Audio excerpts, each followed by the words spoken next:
Hello, good evening to you. Welcome to Business Focus. Tonight, in less than 48 hours, the Finance Minister, Ken Ofori-Atta, is expected to tell the whole country, and as a matter of fact, the whole world, because investors are very keen about the development in this country, as to how the fiscal plan of government will be for the ensuing year 2018, and also a review of the ending fiscal year of 2017. This is going to be the second budget of the NPP government.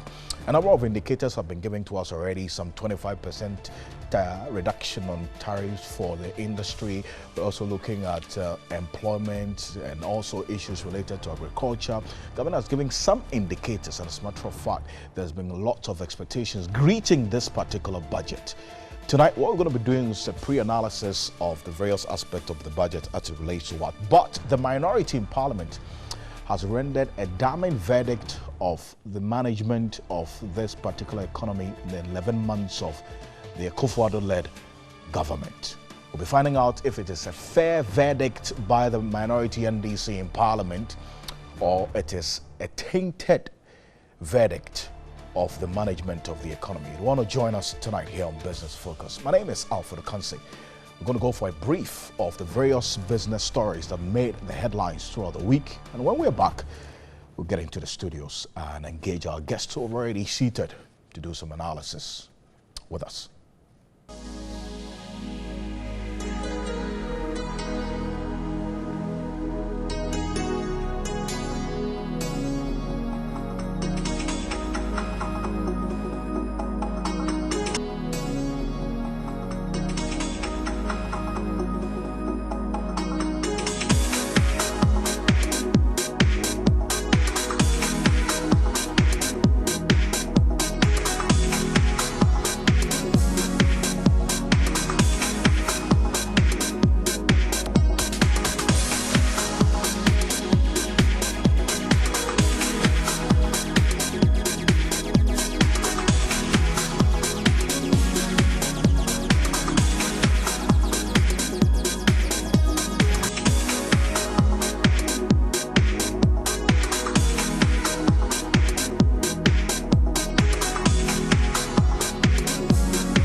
So those were some summaries of some stories that made the headlines in the business front. Remember, you are a part of the discussion on Business Focus this evening, because the economy is all about you, and the definition of how well the economy is doing obviously is your pocket. So just let us know what you feel about what we're going to be discussing this evening. Kojo Poku is an energy expert. He joins me in studio.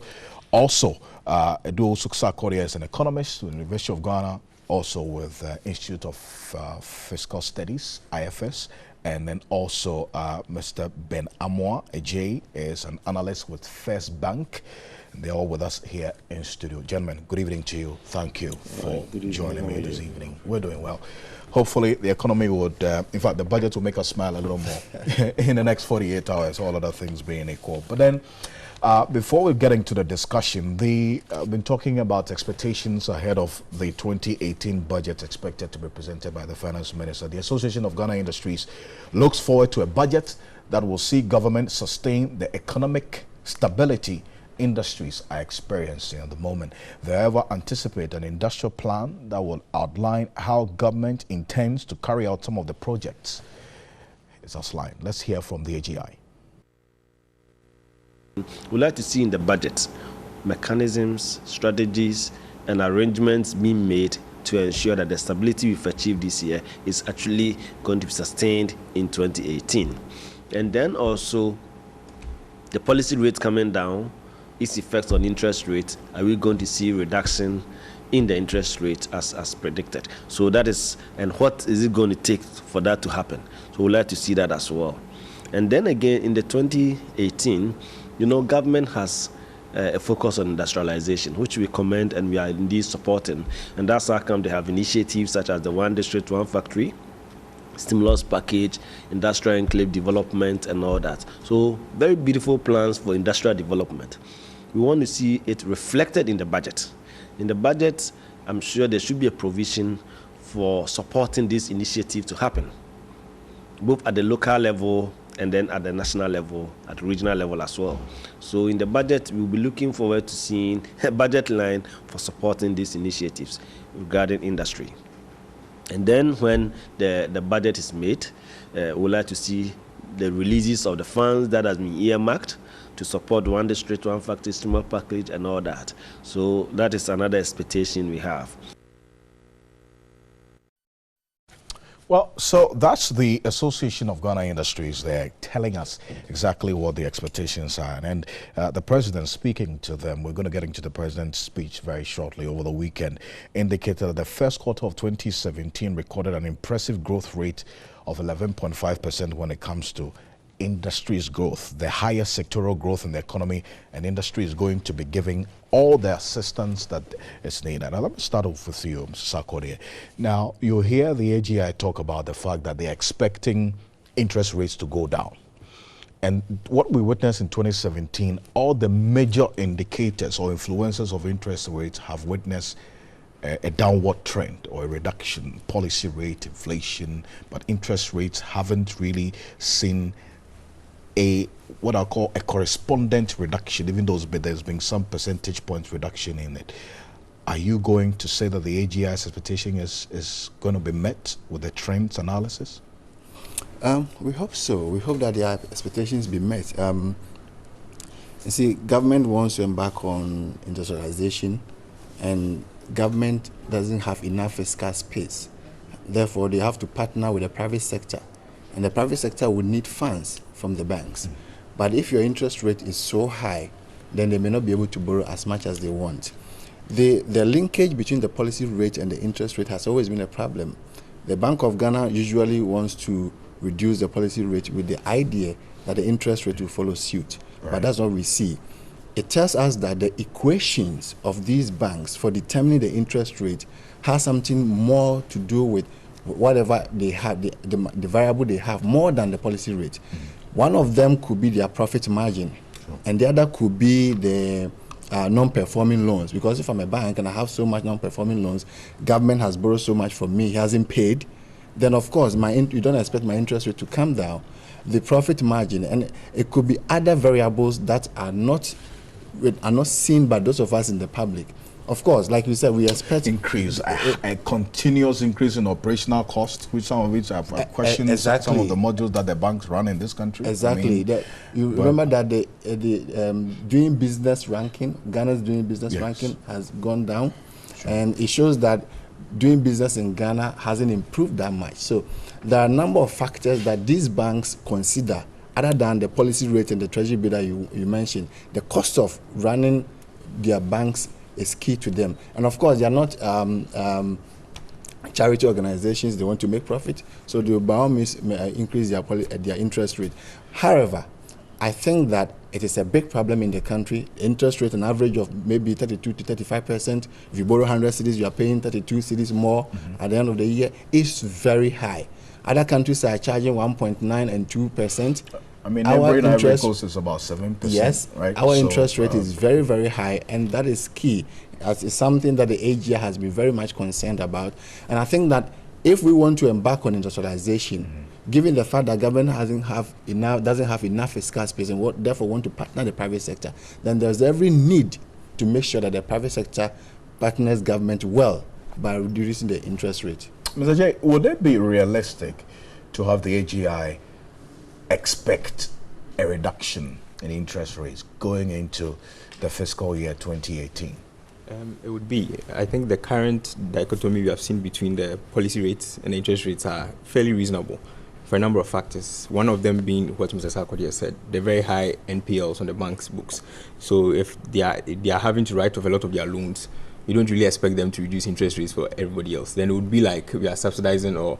So currently what they are doing is the rest of the borrowers who are actually paying back their loans are subsidizing all the others who are refusing to pay back or cannot pay back.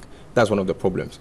Another one being that if banks have taken funds at a very high interest rate in the past, and let's say they have locked them in at, say, 1 year, 18 months, or even 2 years, you would expect them to wait for those funds to mature, and when they're able to source funds at a cheaper rate, then transfer those cheaper rates on to customers, or to lenders, or to borrowers, sorry. And that is what we expect going forward. Now, the decline in interest rates have actually been since November last year, so it's been almost 12 months now. Sure. And so going forward, we should see that drop. Although I would also have to admit the fact that in the past, even when conditions have been very ripe, interest rates have also not really fallen that much, at least not below 16, 17%. And so even though, yes, the AGI would be right to expect a decline in the interest rates or in the lending rates, they shouldn't really expect it to go much beyond that. The reason being that the current model that the banks use include a cost of their operations, as well as their own expected profit margins. Now, if you're expecting a bank to run a business and to make profits, and you're expecting them to include the expected profits in the formula for determining lending rates, you can't expect lending rates to really fall as much as the Monetary Policy Committee of the Bank of Ghana would like it to. And you see, so and then the question is, what exactly can the government do, or can the Bank of Ghana do, beyond just doing what is been done? Because see, you have all the players in the policy space not being on the same tangent, because if government is going out of the short-term bonds market, borrowing from the long-term bonds market to free up the short-term market so that private sector can borrow, as against the previous case where we saw private sector being crowded out of the short-term bonds market because government was borrowing from there, but then you don't have the banks responding in the same manner the government intends to. What can government do? Because in the end, they want industries to grow. But you can't get that if people are borrowing from such humongous high rates. So the example, or the procedure for doing this has been given time and time again in several economies, particularly in Southeast Asia and in Latin America. Now, in any of those economies where interest rates continuously remained high for a long period of time, the only, should I say, silver bullet that dealt with the issue was bringing more people into the banking sector, or what we call financial inclusion. Now, what happens is that when there's so much money in the banking space that they don't know what to do with it, and T-bill rates are so low that they can't make profits on buying government treasuries, what happens? They are forced to lend. And it is that competition between the banks that helps to drive interest rates lower. And this is what has happened in every part of the economy. I mean, in Southeast Asia, I'm talking of the Malaysias and the South Koreas and the Thailands, and in Latin America as well. This has always been the situation, and this is always what has led to a continuous drop. You see, what we have in Ghana is that every once in a while, when the economy improves, the interest rates go down small. Sure. They don't really go down where we want it to. But then the moment things start getting worse a little, it just shoots up again. Mm-hmm. If we want to maintain interest rates at a low, if we want to bring them down and keep them at that level, we need to bring more people into the financial sector. Make sure the banks have so much cash on their books that they don't have any other option than to lend out the money in order to make profits. Absolutely. And in doing so, bring interest rates down. The competition between the banks helps to bring down the interest rates for borrowers. I see. Now, Kojo, I'm going to come to you, but I wanted to find out, Ms. Sarkodie, from the analysis, we've seen inflation take a downward trend. There was just a slight increase in the previous month. But from your own projections, is it going to continue that way? Because it's one of the major influences of the policy rate. Yes, we look at the determinants of inflation. Food inflation has been okay; it's been going down. Exchange rate has been stable. Utility prices have not gone up that much. The petroleum prices, because of deregulation, government no longer changes the petroleum prices, so they are changed as and when they are changed on the international market. So, and the treasury bill rate has also been going down, the policy rate is going down. So we expect inflation. In fact, at the beginning of the year, I predicted that we could get single digit. However, because we are currently at 11.6, we may do better than the estimated rate for the year was 11.2 in the budget, in the 2017 budget, and currently we are at 11.6. So it's very likely that we may get below 11.2, maybe 10%, if not even single digit, we could get to 10%. So I'm highly optimistic that the inflation rate will continue to decline because of the contributory factors, which have also been quite stable and others are declining. Are you also going to go on the same tangent about the optimism that the industry has, especially when the 2018 budget has a three-pronged approach: industrialization, agriculture, and a bit of education as well? Well, I want to add a bit to what my brother said. He said something about, for you to now, other ways to get interest rate down is to get a lot more people in that space, mean more banks. In Ghana, we are trying to discourage more banks, but trying to increase capital. Right now, we have about 35 banks which are not really worth the money, okay? So over 35 banks not worth the money. We really wish that the central bank, the exercise that it has gone on to increase capital, they stick to that. Not only do they stick to that, but they make it to peg at the dollar. You see, we've had this exercise before. Absolutely. When in 2007, it came out that we should do 60 million Ghana cedis. The 60 million Ghana cedis at that time, the dollar to the cedi was almost 1-to-1. So at that time, the thinking was $60 million to be the base capital for all the banks. Right. Because we didn't peg it at the dollar. By the time people now meet that 60 million Ghana cedis, it was $50 million. No longer $60 million that we wanted it to be. So now that the thinking is 400 million Ghana cedis, the thinking is $100 million. So the central bank should peg the base capital of these banks at the dollar. Not necessarily that they should have that dollar, but if you are saying that 400 million now, on year, when you are being assessed and the cedi is depreciating, we are now pegging it so that they now show up their base. If we have 20 banks able to capitalize to 400 million, we will have 8 billion Ghana cedis sitting in the banks. So like my brother said, they have money. What would they have to do? They have to go out and now force us to take the money. And the only way you now get the banks to do that is to compete against each other on the interest. That is the only way that AGI can improve or industries can improve. So we wouldn't have government being able to put up any, or the Bank of Ghana putting up, not a regulation, well, because I've had people government ask has nothing to do with that space. You cannot, it's a free market. It's unfortunate. Government, there's nothing government can do in that space. Look, in business, what can government do? I mean, there's talk of this president saying that there's going to be a reduction in electricity prices. I'm going to get there. In fact, that is going to be my next, because industry needs electricity. You ask yourself, what can they do? And I mean, can the government read the budget and reduce interest rate? No, it cannot. Can government read the budget and reduce fuel prices? It can only reduce taxes. So market forces will have to determine that? It has to be, because you see, Ghana, we have to start acknowledging the fact that we're a capitalist country. We are not a socialist country or a communist country where government now mandates and dictates everything. Towards budget, everybody expects a lot of things, and the politicians don't help. They don't help by making some of these utterances as if they have the power. Look, two things that I think politicians should stay out of: the price of petroleum products. Politicians can't do anything about it. The price of electricity. Politicians can't do anything about it. It's about time they stay out of that space. So you are not one person who is convinced about this particular promise by government, but some 25% reduction in tariff in electricity for industry. And I'm going to take that right now, because President Akufo-Addo is saying that government will review electricity tariffs. He did not put any figure to it. The Vice President gave an indication of 25% reduction in tariffs. Finance Minister Kenneth Ofori-Atta readies himself to give government fiscal policy for 2018. Let's take a listen to President Akufo-Addo speaking to the Association of Ghana Industries. Government is also designing innovative, structured solutions to remove one of the main constraints to rapid industrial growth. That is access to medium and long-term finance for our industrial enterprises. Very soon, the solutions for addressing this problem will be unveiled. Like myself, I'm glad that businesses are no longer burdened by the erratic power supply that wrecked our nation in recent years. Dumsor, thank God, appears now to be a thing of an unlamented past. Government is moving to set in motion the process for the review of electricity tariffs. And in the budget to be read by the brilliant Minister for Finance, Ken Ofori-Atta, on Wednesday, 15th November, I'm sure you will hear some good news in this regard. Industry is going to be given all the assistance we can muster.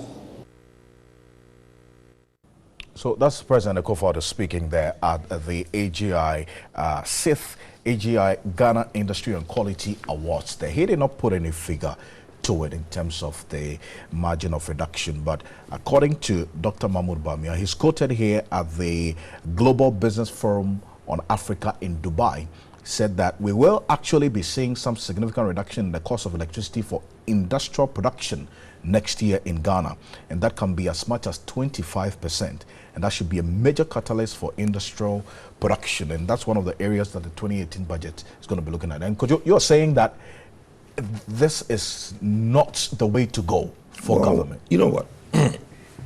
Unless the government is going to conjure money or do what some people call voodoo economics, then I can believe this is possible. You don't believe this is possible? No, it's not that I don't believe it's possible. It can be done, but at what cost? Government has a wide range of options to do things. But let me take you through what goes into ECG charging you what you pay. There are 3 columns. There is the energy charge, there is the service charge, there is the lightning, street lightning, and there is the national levy, which is the ASLA, which we've all gone to know, which is the electricity levy. In the last budget, they've reduced quite a number significant of those columns. True. What they cannot touch is the energy charge, which is what the IPPs, they generate and they sell to ECG. Now, government cannot read a budget to reduce that. True. Government can read a budget to reduce the taxes, which is on the electricity. They went to the bond market to try and raise money for the $1.2 billion debt that is there. So I would think that the ASLA is what they have promised to the bondholder, because the only way they can pay back the bond money that they've taken is that they have to have a revenue stream that will pay off the bond in 6 years. Now, unfortunately, the bond money or the debt in the energy sector, as of January, we were told is 1.2 billion. Mm-hmm. Government has not been paying its debt since January till now. So I want to put that bill close to 2 billion. Obviously, because it has ballooned in the last 11 months. $2 billion? Yes, because you know what? Let me give you a simple calculation. The last time we had energy increases in electricity prices was January 1st, 2016. True. During His Excellency John Dramani Mahama. Prices were 34, let me use the 34 energy charge. The 34 Peswest energy charge at 3.7 was 9 cents per kilowatt hour, which everybody consumes. Forward it to today. Dollar at 4.42 is 7 cents. So as me and you are sitting here, government is subsidizing every kilowatt hour in this country by 2 cents. By 2 cents. Every kilowatt hour per minute, government is subsidizing that electricity. So that energy debt is increasing. So if you go and raise 4.45 million Ghana cedis, right, mm-hmm. or billion, which is about $1 billion, mm-hmm. you still have another $800 million that is still debt there. So you see what? Unless they don't, and I mean, who are we to say that they don't know the maths? Come on, we all had the lectures from His Excellency Dr. Bawumia, so they do know the maths. So what are they trying to tell us? That all of a sudden they have forgotten the lectures they told us? But the mathematics must match with reality. Yes, your revenue and your expenditure must correlate. And my 2 brothers here will tell you. The revenue, unless they want to add to the national debt and forget about all the things they told us. But I believe in Dr. Bawumia, and I believe in the things he says. The revenue in this budget, in that particular area. That's not add up. How are you going to reduce? Already, the methodology which they agreed on for the concession to be come in 2019, if you are to use that methodology today, we are supposed to have more than 25% increase. So what are we talking about? Mr. Kode, this clearly brings up the question about we getting very real, I mean, with analysis, because if what Kojo is saying is anything to go by, it raises a lot of concern, especially industry will be glad if we're talking about 25% reduction, because, for example, if you look at Cote d'Ivoire, 17 cents, 9 cents in Cote d'Ivoire, 17 cents in Benin, 16 cents in Togo, 17 cents in Nigeria. So when you do the analysis, we are obviously on the high side. But is this reality? Is this something that is achievable? Because we've had a number of these budget projections not actually being achieved. Well, I am very surprised that government is promising this, given the fact that government doesn't have enough fiscal space. You've come to meet a public debt of 122, now it's been increased to 140 billion cedis, and then your revenue target, you've not met it. Your revenue for the first half of 2017, your revenue fell by 13.9%, and I don't know how they're going to raise revenue to subsidize this. Well, obviously, like our brother said, there are some items that cannot be touched. So if you want to touch it, then you have to subsidize. You have to pay the producers so that they can sell to the consumers at a reduced price. The whole idea for government to do this, if they are able to do it, is so I'm sure is to make doing business less expensive in the country, given the fact that they want to embark on industrialization. So, of course, industrialization cannot also go without infrastructure. And electricity is one of the key components of infrastructure. So, I'm sure that is their agenda. As to whether they'll be able to achieve it or not, it's up to them. They have to raise enough revenue. Yeah, but from your own reading and analysis of the situation, is this achievable? Because you see, in the end, people, and I keep saying that people are losing the kind of interest in budgets because it's just become figures and words, and doesn't really translate much into what I believe that once they've said it and it's coming from the high office, they would find a way and try as much as possible to implement it. I mean, there were a number of taxes which were removed and abolished in this year's budget. But at what cost will it be? Well, we all saw that the revenue projection has been cut short by 13.9% from basically from the tax revenue. So it obviously has hurt government. So with this one, I believe that no matter what, they will subsidize and reduce it to the barest minimum. And remember that they've been talking about moving from taxation to production. When we are able to embark this and increase production, you know, they believe that the producers, the manufacturers will be able to produce more, earn more, and then come back to pay the tariffs. So let's hope that they're able to do it at a subsidized rate. And I was also following the figures that you were mentioning. Some of the figures you've mentioned are way below what we pay in Ghana. It means that Ghana's own is very expensive. And there's every reason for them to think that they should reduce the tariffs to some level so that we can embark on 32.6 cents per kilowatt hour, right? Yes. Well, no, I don't know who pays that. I don't know where that figure came from. Nobody pays 32 cents in Ghana. You think it's higher? It's much higher. It's 97. If you look at the reckoner, you go to Ghana Electricity website, it's 97 pesos. 97 pesos divided by 4.2 is nowhere near that. So I don't know where they got the 32 pesos from. Industry pay, and that is even the industry that does not go to become a bulk customer. If you become a bulk customer, you can actually register with Energy Commission, go to ECG, and now negotiate your own rates. So heavy industries like the Casaprecons and the mining companies and all that are all bulk customers. And the steel companies, they all negotiate their own. It's about 10 pesos cheaper than what they normally pay, and it's locked in for a year. So I don't know where the 32 pesos is coming from. Nobody pays 32 pesos in Ghana. How much would we have to give up to actually achieve this 25% power tariff cut? Well, you see, like my brother said, there is a thinking around the room in the ministries that there's a lot of, let me give you the background. During the Doomsaw, a lot of companies went off the grid and do not now use the grid at all. They generate their own electricity. Doomsaw is over. There's a lot of electricity available, but the companies have not come back to the grid because they are saying electricity is expensive. Government has a thinking that if you reduce the tariffs for industry, it will bring people back onto the grid, make them use more, then you now get the revenue which you are not getting. But it's hypothesis. It's hypothesis. It doesn't necessarily translate. So I don't know. My problem is I don't know what the budget is going to say. So I want to do a more wait and see approach. But like I said, it will be difficult to see how the finance minister is going to do that, to legislate to reduce electricity tariffs. Mr. J, I'm bringing you on this. Let's on this particular issue. I think if you're looking at it in terms of industry, there are two things we need to remember here. One of the key, should I say, lobbying points for the Association of Ghana Industries has always been the fact that they are kind of subsidizing the individual consumers. So they've always attempted to bring this similarities between what consumers or normal consumers like you and I pay and what they would like to pay. To some extent, this 25% will bring them a little more closer to what everybody else is paying, which is why they seem excited about this. This is fairly in line with what they've been lobbying governments for over the last 12 or 14 years. I would think. The second option is that for all those countries that you mentioned, you would like to you would have to understand the fact that their mix of power production or power generation is different from ours. Ours have become increasingly expensive since 2011, 2012 because we've set up more and more of these thermal plants, while Akosombo and Bui are producing less and less for us.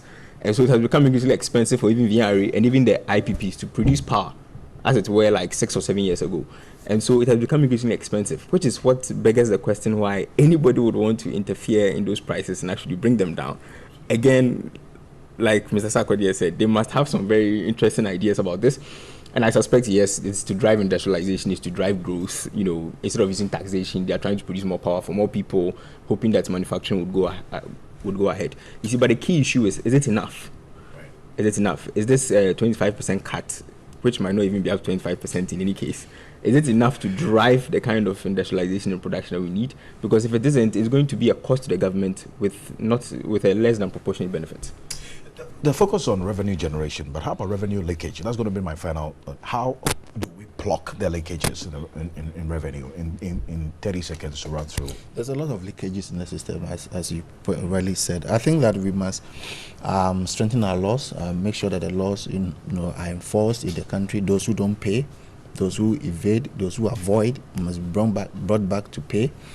And then those who collect, say, 100 cedis and account for 80 cedis must be brought to book, must be punished, and to serve as a deterrent to those who are even thinking of doing that. So leakages in the system is a very serious matter and must be dealt with. The law must work. The law must work.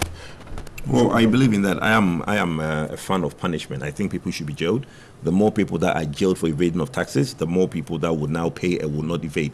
If we don't do that, the only thing that we understand as Ghanaians is punishment. You don't punish, everybody thinks that everybody can go to free. You are free to tell me anybody in the last 20 years that's in jail or been to jail for tax evasion.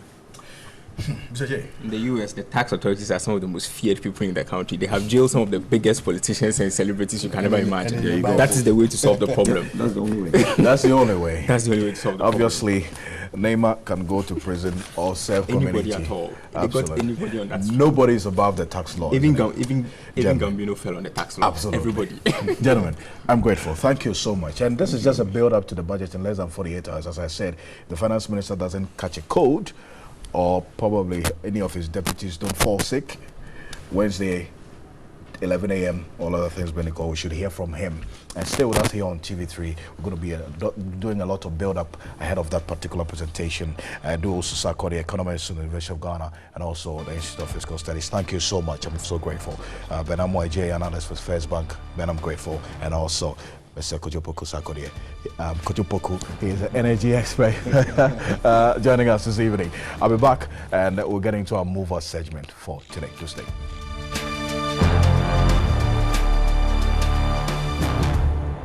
Gone are the days when you'd have to walk from Adenta Housing down to Adenta Barrier to get your favorite wache, and also board a taxi from your office to Osu to buy your favorite beans. Of course, you still go to Antifili to buy Banco, but now with a click of a button, you can order for food, make your payments, and get your food delivered right at your doorstep. Good evening, and thanks for staying with us on Business Focus. This is the Mover segment, and our mover for the week, we're looking at getting your food via a mobile app and getting it also with a delivery service. I'm talking about the CEO of Pizzeria, Desiree Ameleke, joining us this evening as our mover of the week. Good evening, and thank you for your time here on Business Focus. Now, Desiree here has a banking background. He did finance in school, and he's been at the bank for 8 years. All of a sudden, he just decided to quit. Why would you quit banking? I have passion for business, and when I was growing up, I wanted to be a businessman, and I wanted to be an IT business person. So my dad wanted me to do business course in school, whilst I wanted to do a computer related course. So we thought about it. He eventually won, and he asked me to do a business related course. I had the opportunity to work in a bank, and whilst I was working, I was gathering capital to do my own thing after a period. And that's how it all started. Lots and lots of things you could do with whatever business you wanted to start. Why did you decide to do food? Is it because you like food? I don't think so. I saw an opportunity with regards to blending technology with food. So this is what happened. I used to work in Tema, and I lived in Accra. So often when I close from work, I order food to pick up somewhere in Accra. Usually when you get to the restaurants, they tell you your food is not ready. They don't know of your order. Sometimes you leave the restaurant frustrated without getting your food. So you've had experience? Yes, experience. Okay. So then it dawned on me that no, I can take this opportunity and do something.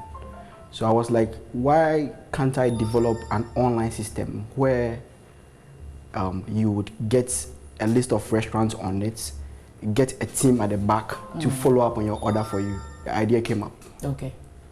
Now, talking about the idea and the name Pizzeria, there's a pizza there somewhere. When I saw it at first, I thought, oh, I was going to see a gentleman who prepares pizza for delivery, but it looks like you do more than that. The idea started with a platform for pizza restaurants because I like pizza as at the time. I like to eat pizza. Okay, so that's how come you call it? Yeah. Right. So then we started with some pizza restaurants. Then as the business grew, we realized customers wanted a variety of foods. So that's how come we had to, broaden our base and get other foods on our platform. It's an application on Google Play Store. So I download, and then what next? Okay, so if you download the application on Play Store, you'll be asked to register with your personal details. When you're done with that, list of restaurants nearby would pop up on your screen. So you would select your preferred restaurant, now select your preferred menu, then you can add your preferred food item to cart. When you add the food item, you will be asked either you want delivery or pickup. So whichever option that you want, you click. So paying online, you can pay with your mobile money, with your Visa card, with your MasterCard, etc. Does it mean that it works with proximity? If you are in Adenta, you get restaurants in Adenta. If you are in Accra, is that what I'm getting? Yeah, that's what it means. So are you like in all the 10 regions in Ghana? Because it's an app, so it should be everywhere. Yeah, we have plans to roll out to all the other regions, but now we are in Accra and Tema.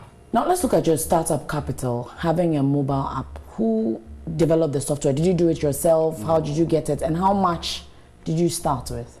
Okay, I started with a capital of 50,000 Ghana cedis. 50,000? You are rich. you were working. Okay, you were working. So like I said, I was working. I worked for a period. So within that period, I had to save money because I had a plan. So every month I saved, and I put my money in investment to yield a bit of interest for me. So in terms of development, I got a team, fresh graduates from school, who had computer background, computer science background. So we came together as a team to develop the app and our website as well. So if you just tuned in, you're watching Business Focus, and this is the Mover segment. And tonight we're celebrating Desiree Ameleke, who is the CEO of Pizzeria. He doesn't just do pizza deliveries, but he delivers any food or drink you are interested in, depending on where you find yourself.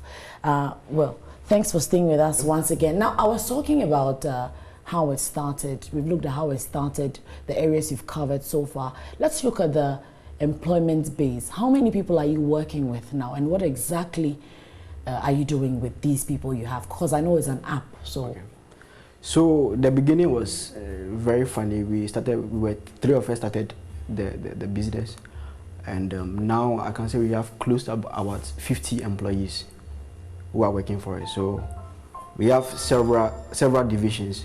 We have those who are working in our content department. We have the technical guys, those who are behind the technology.